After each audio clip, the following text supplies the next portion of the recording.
finish on Wednesday night.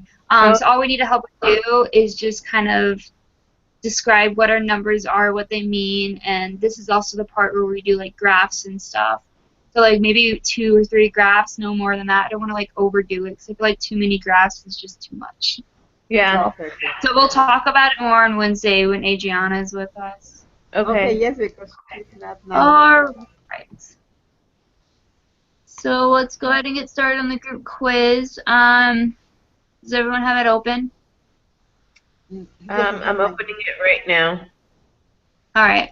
I'll go ahead and read number 3, and we'll just do all this. And it's really short, so if you guys are good on time, we can do homework too. Okay. Okay. All right. Number 3. The correlation coefficient is used to quantify, and I said A, the direction and strength of linear relationship. Exactly. Okay. Zoila, you can go ahead and do number Okay. 4. The correlation coefficient is negative when one variable increases, the other variable tends to decrease. It is the third one. Yeah, that's all right. All right. Alma, do you have it open? Yeah. All right, you Hold can go ahead. on. 5. Okay, so it says the effects of the outliers on the correlation coefficient is not significant. True or false? False? Yes. Yeah, changes the data a lot. All right, the core. Okay, this one you guys should have opened up the Old Faithful data file, and I had Uh-huh. to export it. I mean, I had to like copy and paste it on SPSS, but the I didn't know to correlation. do in the Excel. I had to do it in the SPSS. Yeah, I had to copy and paste the information into Okay. SPSS. All right, the correlation coefficient between duration and weight of the Old Faithful data is, and you guys know how to find that, right? It's in the book. It's really easy. Yes. I got 0.901. Uh-huh. Exactly. What did you get? 0 point. 0.901. Okay. You go to SPSS Alma, and then you go to analyze. Mm-hmm. Then you go to correlate.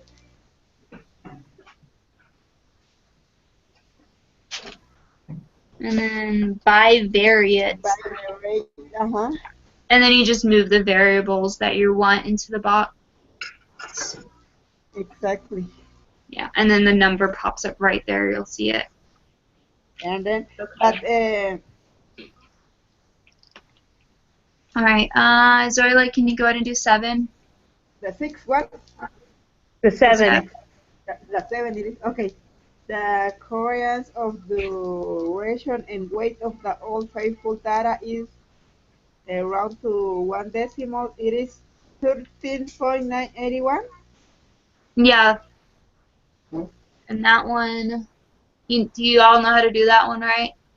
No. Yes, Okay, it Alma, is. what we did, we took the answer from the last one, Mm-hmm. 0.901, and Uh-huh. then find the standard deviation of the two, because when you open up the file, there'll be 2 columns of data variables. So Yeah. you find the I standard have the file deviation. open.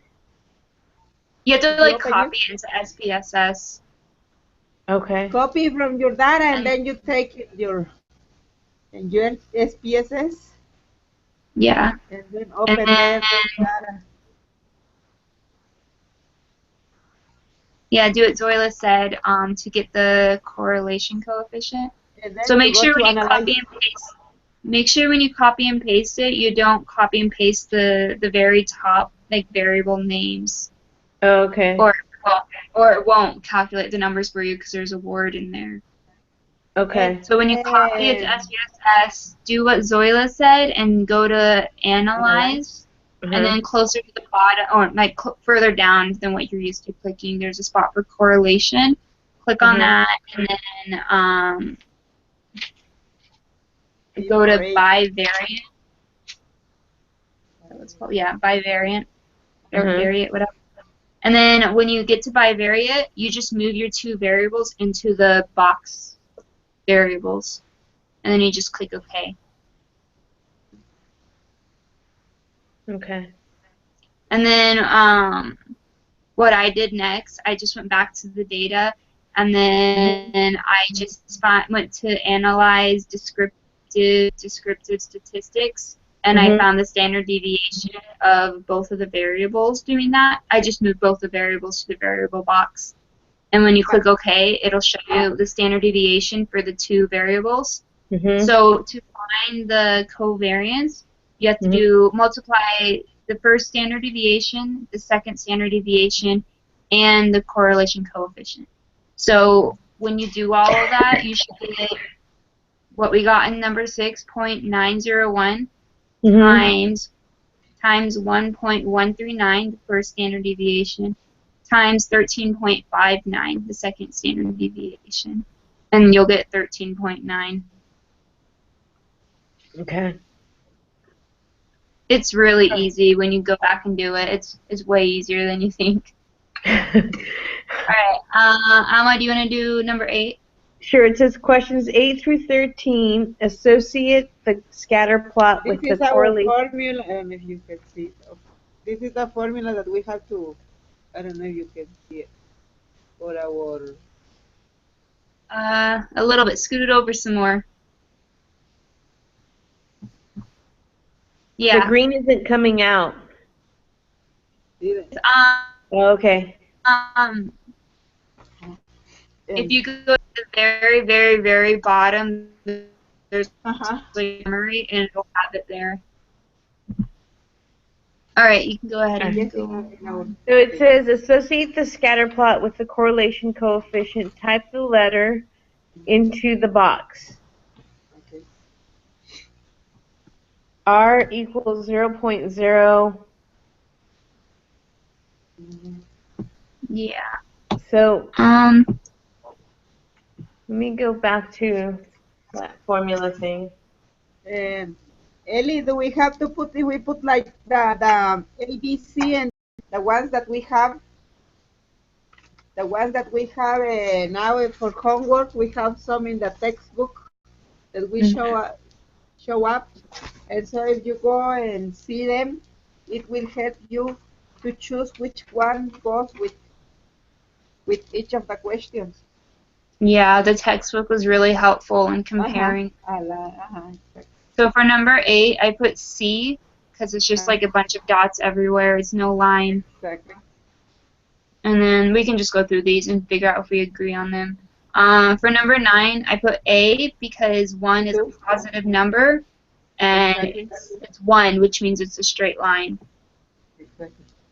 And then for number 10, I put D because it's negative, so it's going to go the opposite way. Goes over there, and the positive goes here, right?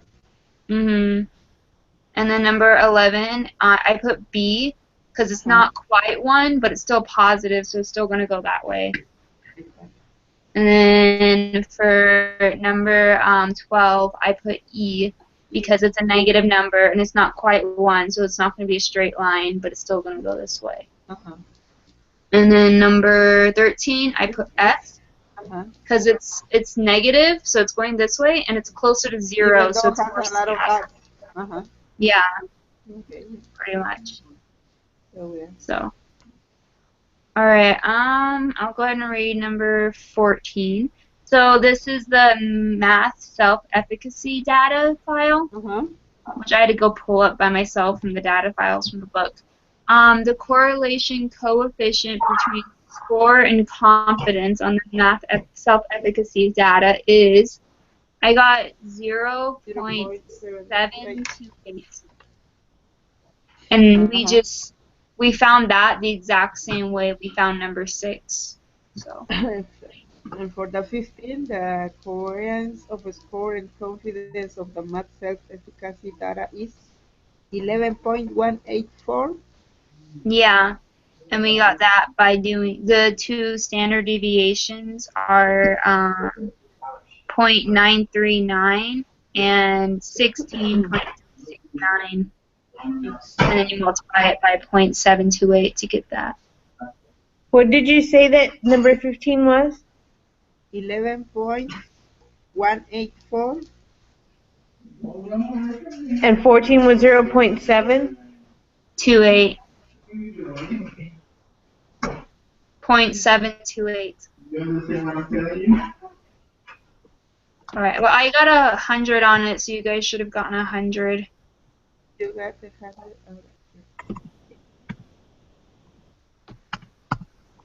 So then, Are you guys good? Hundreds? mine no, because my decimal doesn't work. Don't work. So I For which get one? later because the decimal point doesn't work with in my computer, so I get later those points. How do you do it with when you take the exam, Zoila? I have to wait until the teacher checks my exam again, and I know. Oh. But the hard thing that we don't get back the exam, so I don't know which ones are good or wrong. Yeah. I see. Uh-huh. And I don't know if she's meeting tonight for that test. I think she didn't say anything. All right. How did you do, Alma? I can't discuss the test because she's opened it up for me again. Oh, yeah, You she didn't had to finish. do that for me today. Huh? Did you not open yours? She opened it today. Okay, yeah, when I went to go take it last week, it wouldn't let me open the software. So I emailed her and I took it today earlier. So good luck on it. Oh, thank you. It opened and died, and it just looked hard. I'm just gonna.